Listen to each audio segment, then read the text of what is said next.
Right, the first poem I'm going to read is called Saffron Tea.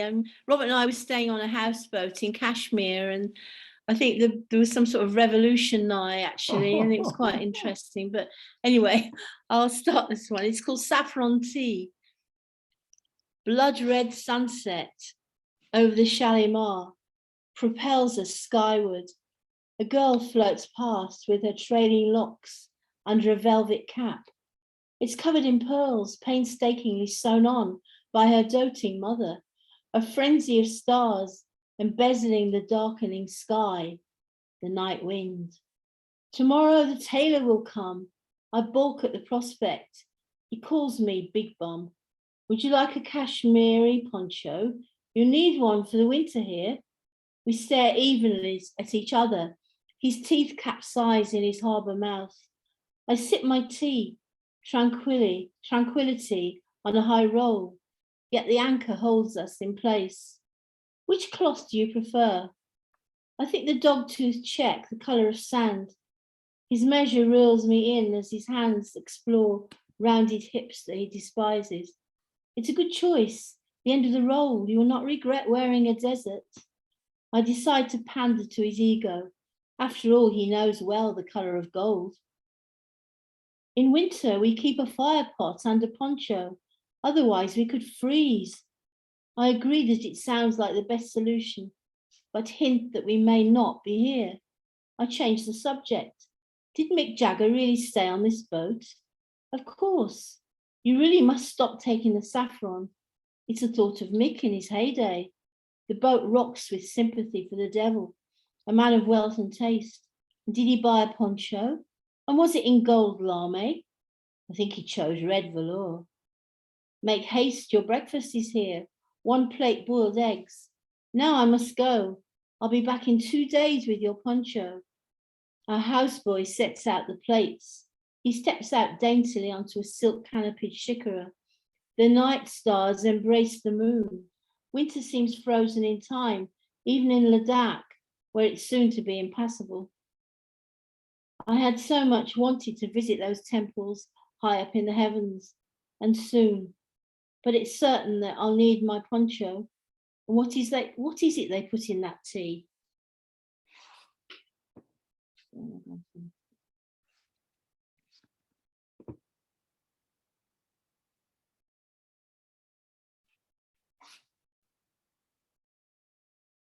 Oh, this is my Troll Empire poem, which I wrote this morning. So it was a 5-minute wonder, but I shall entertain you with it. Yeah.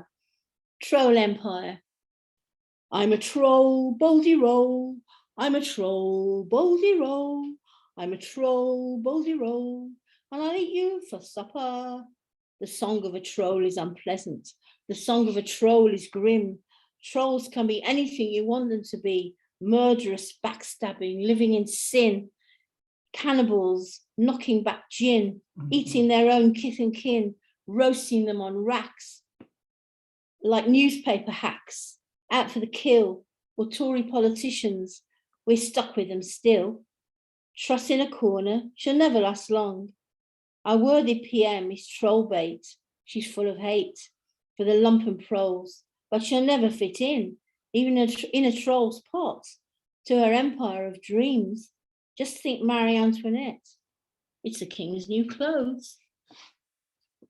I've got another one, haven't I? What's the next one? And just one more is the time, a short one.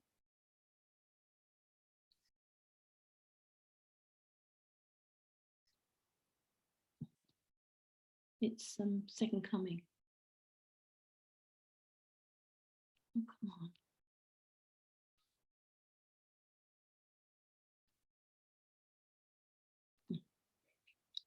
Okay, thank you. Sorry. Of course, Susie. Can I read? It's a short one, the third one. It's just that we couldn't find it, you know. Yes, of course. Sorry, I was trying to find an open Okay. mic while using 2 devices. Of course. It's called The Second Coming in September. I was out yesterday and I was observing nature, which is all you can do in Brittany, really. And so a second coming in September. Crows batten the high trees in their in-flight sex, fraternize like crazy. Just how one envisages a murder of them with opposite intent. They're well versed in the Kama Sutra, leaving their black feathers scattered on the ground. I was always told how crows are smart, but how incredible that they know how to titivate live wires in the air. They consummate their desires. Are crows' eggs edible? Poor things, they have to justify themselves. Why do we hate them so much? Hell's bells. Below, amongst the wildflowers, cabbage whites delight, their senses sharp like Maytime rites, dressed to kill, their white gowns of the finest silk, flap around in the breeze as they fly, giving chase, pursued by honeybees and damselflies.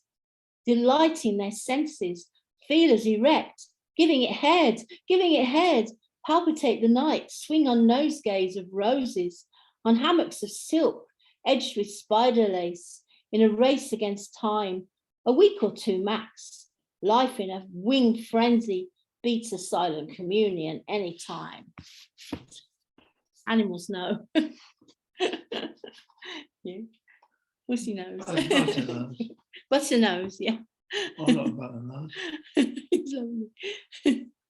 Look at him.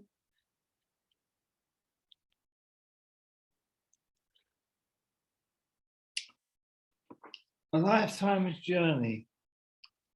Escaping to nirvana, a spiritual journey, outside time, on the mountain road. I dreamt of dreams and saw a vision's eye, a bright and peaceful citadel in the clouds. Flyaway butterflies in the sunshine, the valley by a volcanic river island. Krishna eagles in the arc of the mountains, an apocryphal script written by monks, Renaissance paintings depicting paradise, celebrating Thanksgiving in the Himalayas, a troubadour's song cycle from Innsbruck to Aix-en-Provence, remembering Adonai. I dreamt dreams and saw a vision's eye, a bright and peaceful citadel in the clouds.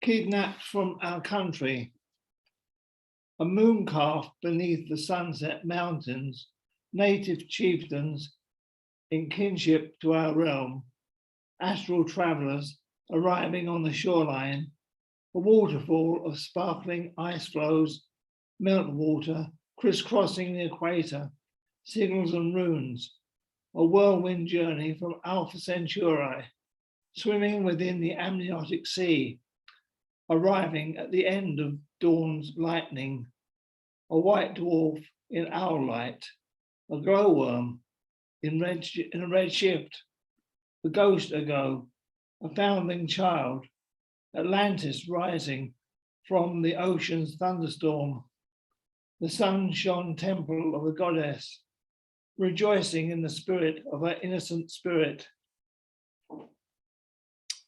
shape-shifting the storm clouds to invisibility. Thank you very much.